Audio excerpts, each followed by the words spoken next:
nagluto ako ng ginatawag sa ginigisa ko muna siya guys. Yung iba, giniprito nila pero ako, ginigisa ko muna siya para mabilis. So, ito yung aming talapia. Ang lalaki niya guys. So, hindi talaga ito. Gagamit ako ng choco muna. Or the so, gumamit tayo ng builder para mamaganda naman tayo sa ating video.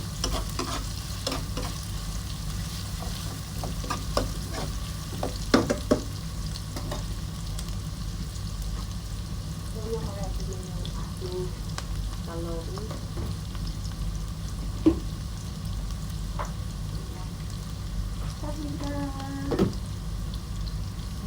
Antayin ko na lang na mag-brown yung ano, yung onion.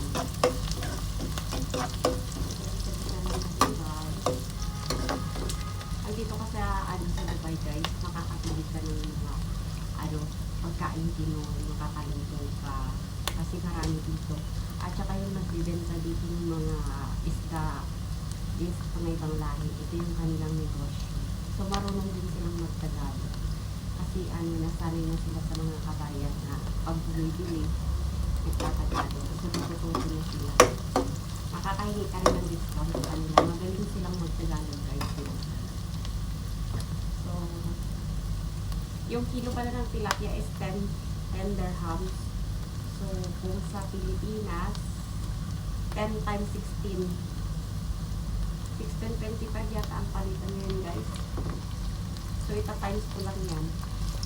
Pag dito ka sa Dubai, wag mo nang isipin yung ano, yung palitan ng dirhams. Kasi pag iniisip mo, nako guys, masisiraan na lang. Kasi iisipin mo yung mahal. Pero ganyan talaga. One choice, kailangan natin kamain. Kasi dito, kung ayaw nyo ng mga ganito na lang, kakabili naman kayo ng pagkain sa mga ibang dami ba?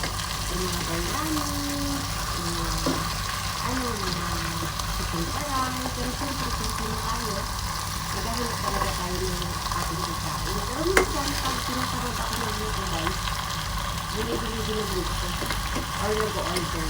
Kasi maraming mga ano dito, mga restaurant na ano, Pilipino. Pilipino food. May mga restaurant din dito ng mga ano, mga Indian restaurant, Pakistan restaurant, pero sa Manila, mayroong ano, Filipino food. Kasi hindi siya yung mga Pakistani, yung partner, na Filipino din. So, nabigay ka rin sila, marunong sila mag-inuto ng may pagkain na sila, na Filipino sila.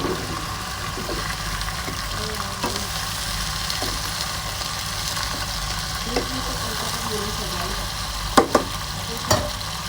Then, kaya ko sila ang palinta.